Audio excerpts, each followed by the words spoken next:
Hello everyone, today I will cover hemophilia, which is the last topic under unit 3.3 hematological disease.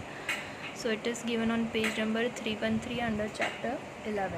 So basically it is a coagulation disorder in which there is a continuous bleeding after injury.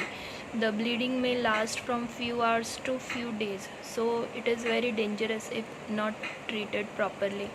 So we will see first the types of hemophilia.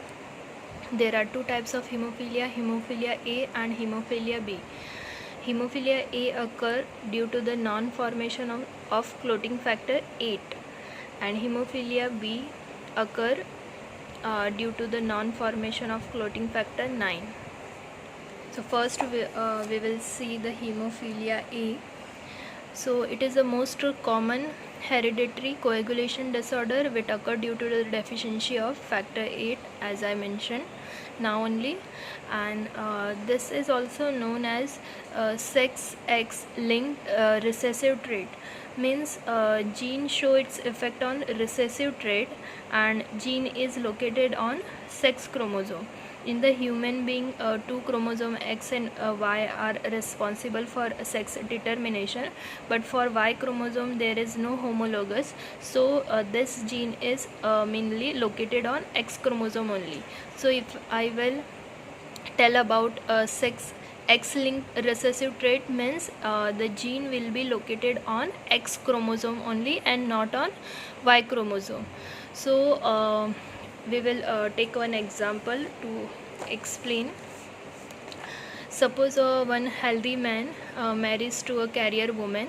So healthy man will contain two chromosomes, healthy X and healthy Y, and mother will contain one X, healthy X, and another, this X will be the dominating allele and this X chromosome will be the recessive allele, and I have written in red color to represent it is disease containing chromosome. XH stand for hemophilia containing chromosome. So now we will see what are the chances of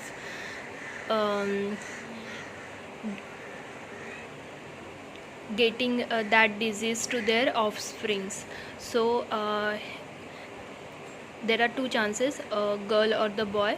So if the boy will be there, so father will contribute only Y chromosome, Y here, Y here, healthy Y, and if the girl will be there, father will contribute only X chromosome.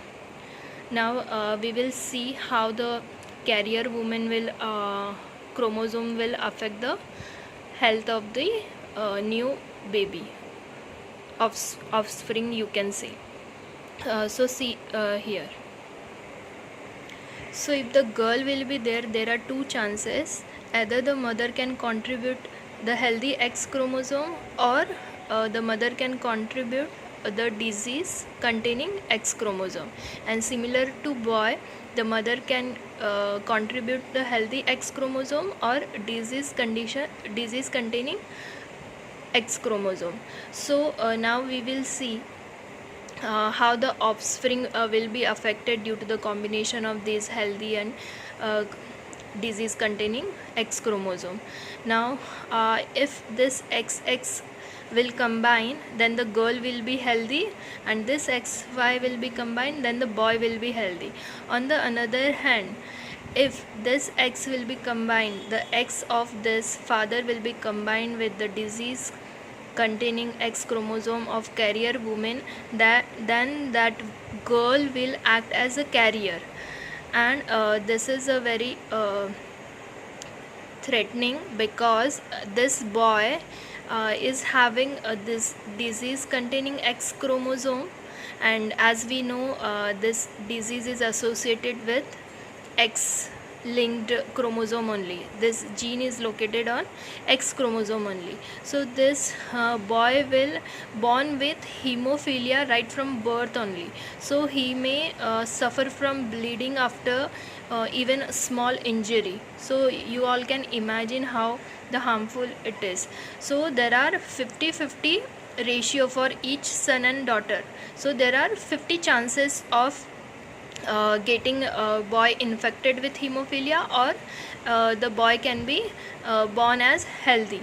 And out of the two girls, the one girl can be born as healthy girl and one girl can act as a carrier. And yesterday I had mentioned that's why the male or the boy are more prone to such disease, because they are having only Y chromosome, whereas the girl can act as a carrier, and she will be in asymptomatic period. She will not suffer from hemophilia, although that recessive trait will be there, but it will act as only carrier. And on the other hand, boy will actually affect from this hemophilia. So whatever I have explained, that is written here. The chances of proven carrier mother passing on the abnormality to her children are 50-50 for each son and 50-50 for each daughter. Now I think through this chart it is clear to you. So in the exam, if question is asked, you can draw this chart also.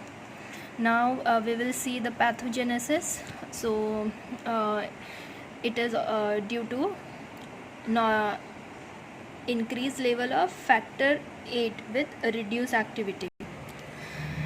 A normal hemostasis require at least 25% of this factor 8 activity, but the person who is suffering from hemophilia, they have this factor 8 level below 5%. Then clinical features, as I mentioned, patient of hemophilia suffer from bleeding for hours or days after the injury.